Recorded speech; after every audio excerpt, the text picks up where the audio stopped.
Hey guys, this is Red and welcome back to a new Minecraft video. Today I'm going to show you guys a quick and easy way to set up a command block shop in vanilla Minecraft using, of course, command blocks.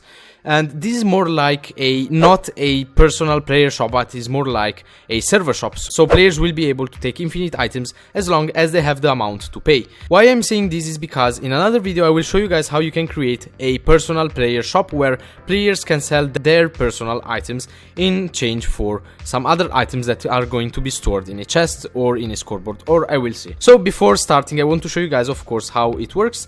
And as you can see here, we have in front of us a sign which shows the amount that we have to pay and the amount of items that we will get. So in this case we will have to pay 1 emerald to get 32 brick blocks, which I think that is a really good trade.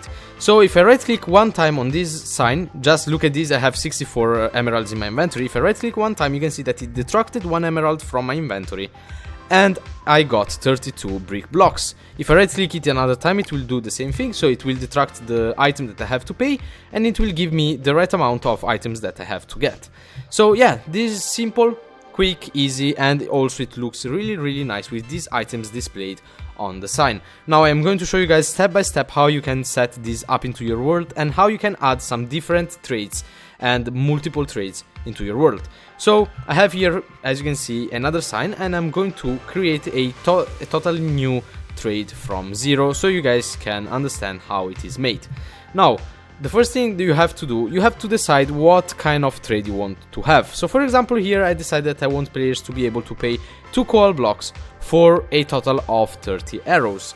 Now the first thing that you have to do, you have to change some values on the first command that you will find in the video description on my webpage. So on my webpage you will find all the commands that I used in this video, so don't worry, everything will be explained also on the webpage, but pay attention at the steps that I'm doing. So first step, you decide the item, the trade that you want to have.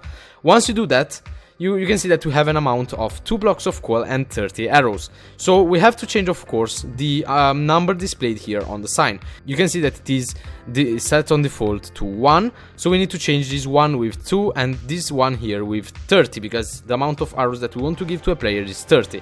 So all you have to do, you go in this command block here and you scroll up until you find this part here, 1 times and 1 times. So as I said, we need to change this 1 with 2 and this 1 here with 30.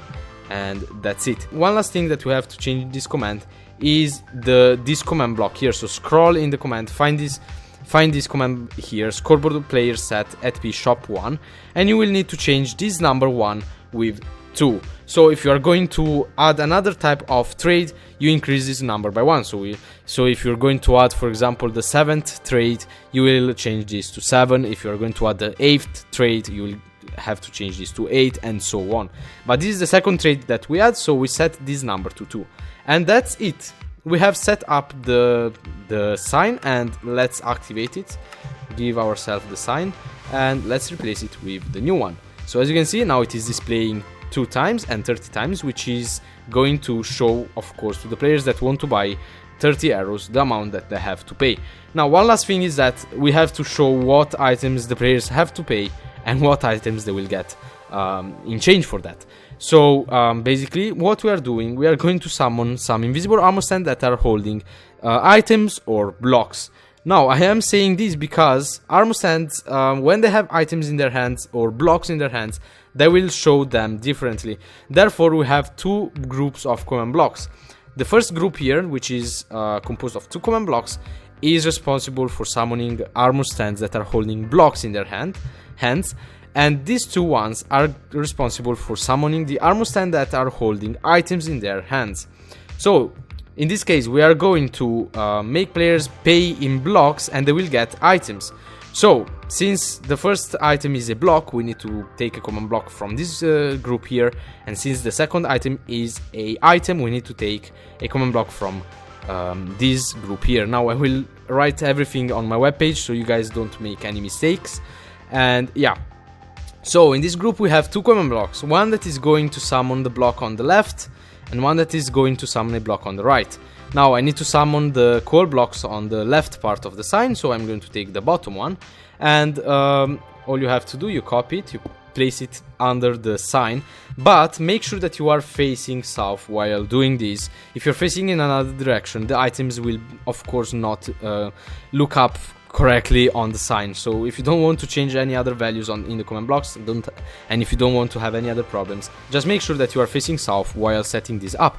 Now you go inside this command block here, and of course you have to change the item displayed in the hand of the armor stand with the item that you want players to pay. So we change mossy cobblestone, which I have previously set up, with coal block, and that's it. Now we activate this, and as you can see, it generated a coal block here. Now we need to generate a item on the right side of this sign. So we need to go on the second group because it's an item, and now I'm going to take the upper command block because it's the armor stand on the right. So place it down here and in the same place, and we need to change here it was diamond with arrow, and that's it. Now we activate this, and it generated a really nice arrow here. Now, since they are armor stands, you may ask, but can't you like take the items from the armor stand's hand? No, because the slots are basically blocked, so you cannot take the items from the armor stands. Now you can see that if I try to make this trade happen, it doesn't work. Why? Because there is the third step left to do. In the third step, we are going to set up the command blocks that are actually going to take items from our inventory and give us other items. And they are here. So this is the line of command blocks that makes the first trade happen. I am first going to show you guys what these command blocks do, and then I'm going to show you guys how you add more trades into this line of command blocks. So the command block here at the bottom, which is set on repeat unconditional and always active, is going to generate a scoreboard objective named shop, and that's it. So as you saw before, from this command block here, when a player basically right clicks on a sign, he will get a different score on the shop scoreboard. Actually, let me do it. So now, as you can see, I have a score of 2 because I have used the second trade, right? So if I right click on this sign, I will get a score of 1 on the shop scoreboard. But now I'm not going to do it. Right, so this command block here is going to clear the emeralds from the inventory of a player that has a score of 1 on the shop scoreboard. So basically, when a player right clicks here, he gets a score of 1 on the shop scoreboard, and this command block here is going to detect that he has a score of 1. Therefore, this command block here is going to clear 1 emerald from its inventory. Now, if you want to take 2 emeralds from the inventory of a player, it changes 1 with a 2, and then it will take 2 emeralds from the inventory of a player. Then this command block here, make attention, this is set on chain conditional and always active. It is set on conditional, meaning that it will give an item to the player only if the emeralds are detracted from its inventory. This is going to make sure that players don't steal from shop, basically, without paying. So if the player doesn't have a emerald into his inventory, it will not give him anything. So now, as you can see, I have 1 emerald, it will give me the items. If I don't have emeralds, it will not give me the items. Right, so of course this command block here is going to give the 32 brick blocks. And then the last command block here is going to reset the score on the shop scoreboard, because of course we don't want players to get the items infinitely. If we don't reset the score, look what happens. It is going to infinitely give us items, and of course it's something that you don't want to happen. Alright, now I have the inventory filled with brick blocks. Right, so now if we want to add another recipe, actually it's not a recipe, if we want to add another trade to our world, it's simple.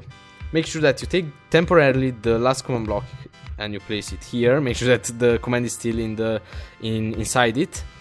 And now we have to add 2 other command blocks. And they are similar to these 2 command blocks. One that is going to take an item from our inventory, and one that is going to give us an item. So what you can do, guys, you can straight go and copy this command block here and this command block here. You place the first one here, and the first one is set on unconditional, while the second one is set on conditional. And then we have to change only the items that we want to take. So in this trade, we're going to take coal block, and we are going to take 2 of them. And we are going to give to all players that in this case have a score of 2. So make sure that you change the score. In this case 2. If you add a third trade, of course this will be 3. If you add the 10th trade, you will write 10 here. So in this case we want to give, instead of brick blocks, we want to give arrows, and exactly 30 of them. And that's it. And now you place back this command block here at last. So make sure that the reset command block is always the last one in the line of command blocks. And that's it, guys. That's it. Now you can see that it is going to work. So I have here, oh my god, let me clear my inventory. Oh snap, guys, I found out a problem that is not my fault, but is Minecraft's fault, basically. And this is it. I'm going to show you guys. So even if we ask for 2 items, even if we give 1 item, Minecraft will retract that item, and it will detect that that command block there executed the command inside, and it will give us the items anyways. So this is going to limit us to selling only items only for 1 item. So for example, 1 emerald, 1 diamond, or 1 coal block. So we cannot sell, for example, but well, in this case what I could have done is just make players pay 1 block of coal and get half of it, so 15 arrows. So make sure that you take only 1 items at a time, because it will work as well. Even if you ask for 10 items and players have only 1 item, they will be able to pay only 1 item and get the items anyways. So yeah, even if we have only 1 coal block, it will give us 30 arrows. Anyways guys, even if we have this problem, still we can create a shop. Just ask for 1 item at a time. And yeah, that's how you create a shop in vanilla Minecraft. One last thing is, if you want to remove these invisible armor stands, you just have to type in chat /kill@e, name equals ASITM, and then comma C equals 1. Go to the nearest one that you want to remove and then type this command in chat, and voila, it removed the armor stand. So yeah guys, that's how you do it. I really hope that you enjoyed it. If you did so, don't forget to drop a like under this video and subscribe to the channel if you haven't already. As always guys, I want to thank you all for watching this video until the end, and I'll see you all in my next video. See you, bye.